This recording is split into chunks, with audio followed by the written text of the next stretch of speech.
மச்சான் மச்சான் நான் உங்களை பார்க்க தான் வந்துட்டு இருக்கேன். மச்சான் துளசி இருக்கிற இடம் தெரியும் மச்சான். என்ன சொல்றீங்க மாப்ள? துளசி இருக்கிற இடம் தெரியுமா?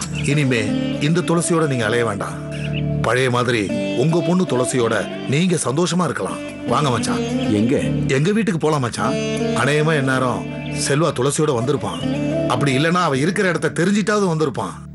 மச்சான் துளசி இருக்கிற இடம் தெரிஞ்சா நானே நேரா போறேன். நிச்சயத்தை தெரியாம நடத்தி உன் கலங்கத்துக்கு நான் காரணமாயிட்டேன் அப்படின்னு அவ காலில் விழுந்தாவது மன்னிப்பு கேட்டு உங்ககிட்ட நான் அவளை கொண்டு வந்து சேர்த்துறேன் மச்சான். வெக்கமால உங்களுக்கு? தாலி கட்டின பொண்டாட்டிய நடு தெருவுல இறக்கி விட்டுட்டு எவ்வளவு ஒருத்தி பின்னாடி ஓடி போனீங்களே, வெக்கமால உங்களுக்கு? சொல்லு மாமா. என்ன சுத்தி என்ன நடக்குதுன்னு தெரியல, என் முன்னாடி என்ன நடக்குதுன்னு எனக்கு தெரியல. எனக்கு ரொம்ப குழப்பமா இருக்கு. எனக்கு வெறும் குழப்பமா தான் இருக்கு. தெரியாம கேக்குறேன், எதுக்கு குழம்பணும்? துளசி நல்லவ இல்ல, அந்த நினைப்புல தெளிவா நிக்கணும் மாமா. அவ நடத்த கெட்டவ. துளசி நல்லவளாவே இருக்கட்டும். அதுக்கு இப்ப என்ன பண்ண போறீங்க? மறுபடியும் எல்லாரையும் மண்டபத்துல கூட்டி வச்சு ஊரறிய உத்தமைன்னு சொல்ல போறீங்களா? பெரிய பெரிய விஷயங்களையும் மக்கள் மறந்து போறப்போ துளசி நல்லவளா கெட்டவளாங்கிறதுல அவங்களுக்கு என்ன மாமா பிரச்சனை இருக்க போகுது? சரி மாமா, நீங்க ஓடி போனதை தேடி போனதை எல்லாத்தையும் நான் மறந்துடுறேன். இதுக்கு மேல அவ நினைப்பே உங்களுக்கு வரக்கூடாது. துளசி இவ்வளவு கஷ்டப்படுறான்னா, அவ வாழ்க்கை அவ இழந்திருக்கானா, அதுக்கு நான் தான் காரணம். மறுபடியும் அவ வாழ்க்கை நல்லா இருக்கணும்னா நான் ஏதாவது பண்ணணும். டேய், நீ வாழ்க்கையை மாத்த வேணாம், வாழைக்காயும் மாத்த வேணாம். நீ எனக்கு மகனாவும் அவளுக்கு புருஷனாவும் இருந்தா மட்டும் போதும். அவ எவ்வளவு கஷ்டப்பட்டு இருக்கா, அவ எவ்வளவு வேதனைப்பட்டு இருக்கா தெரியுமா? அத நீங்க சொல்ல தேவையில்லை மாமா.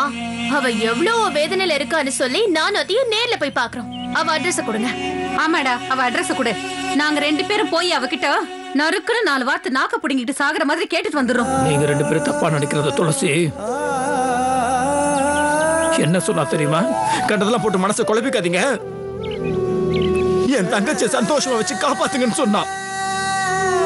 அவ அந்த மாதிரி சொல்றானா? நீ நான் நல்லா இருக்கணும்னு அவ சொன்னாளா?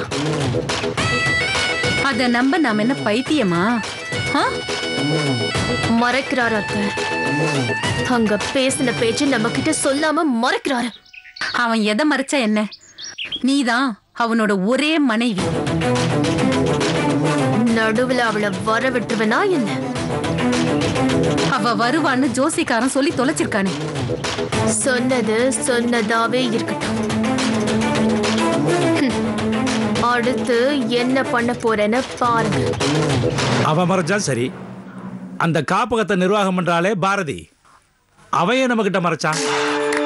அவளை நம்ம தோட்டத்து மகளாக்கு வர வச்சு ஒரு என்கொயரி பண்ணிருமா? இப்போ துளசி பத்தின விஷயங்களை உங்க மச்சான் நம்ம கிட்ட மறைச்ச மாதிரி அந்த பொண்ணுகிட்டயும் மறைச்சிருக்கலாம் இல்லையா? தெய்வமே, நமக்கு இருக்கிற ஒரே ஒரு எதிரி துளசி தான். உங்க கவனத்தை அந்த பக்கம் திருப்புங்களேன். திருப்புறது என்ன திருப்புறது?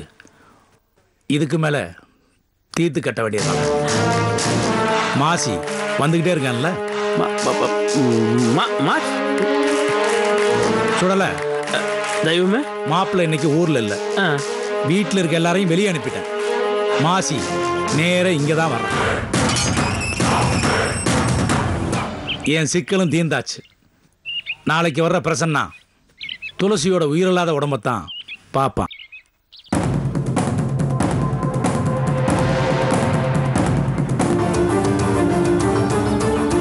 என்ன தேசிங்க, நான் ஜெயிலேருந்து வந்ததும் வராதுமா ஏதோ வேலை இருக்குன்னு சொல்லி வர சொல்லியிருக்கா?